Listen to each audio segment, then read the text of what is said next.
Hello and welcome to State Circle. I'm Yolanda Vasquez. Tonight we're focusing on the Preakness. All eyes will once again be on Baltimore this weekend as the city continues to move forward after the recent riots and protests connected to the death of Freddie Gray. Coming up, we'll hear from leaders in Maryland's horse racing industry. But up first, Charles Robinson takes us to Old Hilltop. Everyone's looking for the winner of the second jewel of the Triple Crown to come into this race to move on to Belmont in 3 weeks. The horses have arrived from Kentucky. The flowers are planted, and the betting machines are being readied for the Preakness. In the back of everyone's mind are the events of 2 weeks ago. It put the city in the spotlight, and everyone wants to turn the page. Just ask Paul Winston. He's been working at the track for a number of years. I think a lot of people downtown have already helped to change that some because a lot of positive things I've seen on TV lately. But I'm sure, absolutely, we want it to continue to show some of the good things that Baltimore has to offer. And this is certainly one of the great things. Economically, this is when Pimlico makes its money. Nearly 3/4 of the revenue generated at the track comes over the weekend of the Preakness. One of the new things the Racing Commission will be watching is the wagering at the Horseshoe Casino, which began 3 weeks ago. What they are really hoping for is a potential Triple Crown winner. I'd love to see a Triple Crown winner. I missed the last one in '77. I haven't seen one in 35 years, so I'd love to see one if I'm working here. With the arrival of the Preakness, all eyes nationally and internationally are once again on Baltimore. But whatever is going on in and around this event will have little to do with the actual horse racing. In Baltimore, I'm Charles Robinson for State Circle. And joining us now from Pimlico is Bruce Quade, chairman of the Maryland Racing Commission. Bruce, it's a pleasure to have you here on our show. Thank you for your time. My pleasure. Thank you very much. So from what I understand, you're not a horse owner, you're not a horse trainer, you're not a breeder. How in the world did you end up as the chair of the Maryland Racing Commission? Well, I tell everybody that I started out as a fan and still am a fan, and I believe that I think there was some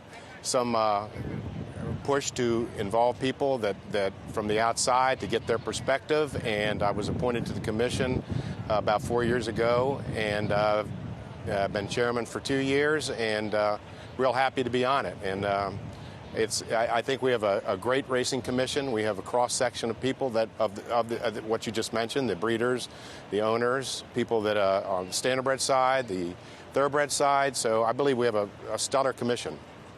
What are the primary responsibilities of the Maryland Racing Commission for people who may or may not do it? What are you primarily tasked to do? Well, basically, the overarching mission is to oversee all things racing. That includes overseeing both the harness bred side and the thoroughbred side. We basically take care of managing the licenses to the race owners, and virtually it's just every aspect of overseeing racing, and from soup to nuts. I know that you brokered a 10-year agreement with the tracks. It was amongst the tracks, the horsemen, the breeders. What was the basic premise of this deal? Well, I think the stakeholders, the track, the breeders, the horsemen, everybody realized that the past sort of paradigm that was in place for many years, where the different factions were kind of competing for these resources, it had to be solved, because with the influx of VLT revenue, and we needed the support of Annapolis, racing really needed to get its act together and come with a united front, and that was a basic premise of the 10-year deal, to speak as one as an industry, and to let everybody know that the help that we're getting from Annapolis is being used wisely and efficiently. I know you worked very hard with all the parties involved, but some are a little skeptical that maybe this agreement might not last. Is it a matter of folks all holding up their end of the bargain? They absolutely are, and it's been in place now since 2012. In fact, I'd say it's stronger now than it's ever been. There's a lot of discussion between the different stakeholders. The new track management is very supportive. They meet with the track,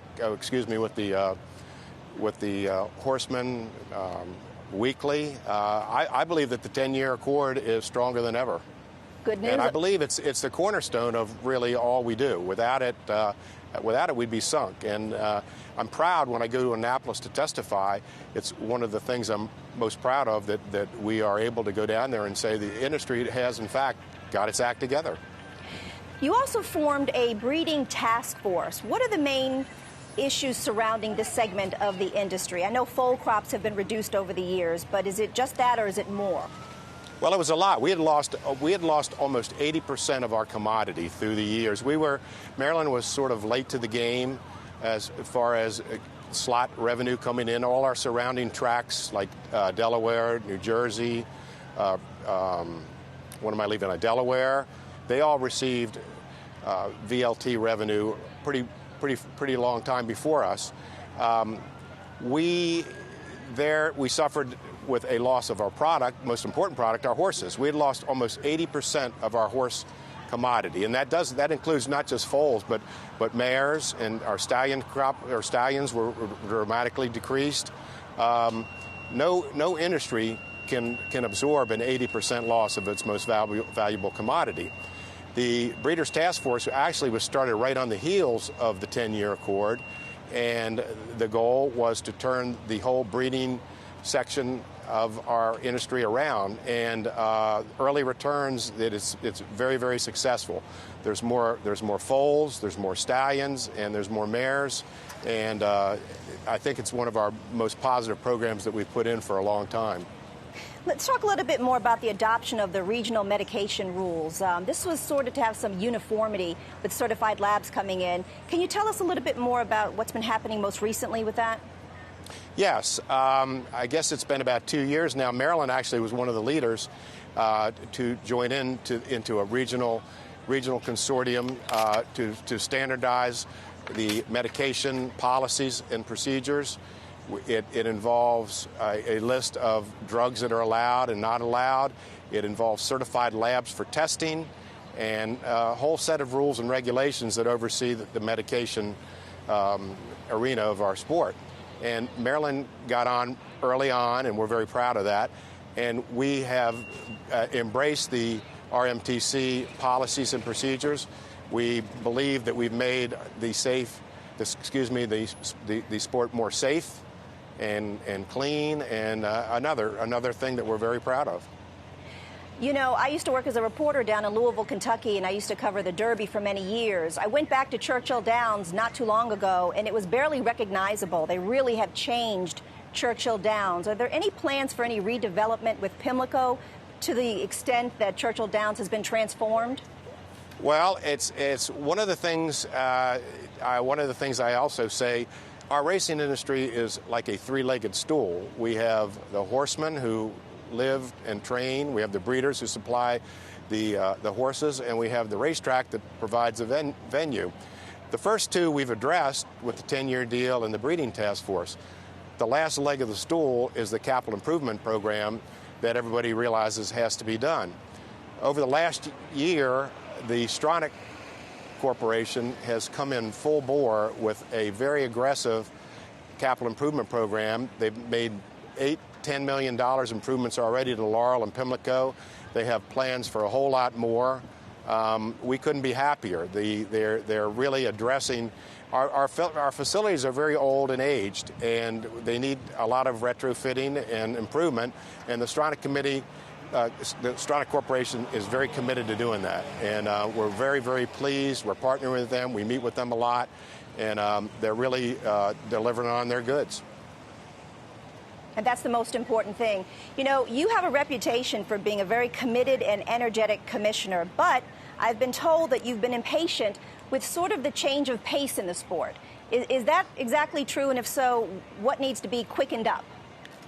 The pace? Yeah, the change, the pace of the change, I should say, the pace of the change in the sport. Things are not moving fast enough to make the changes that you feel need to happen.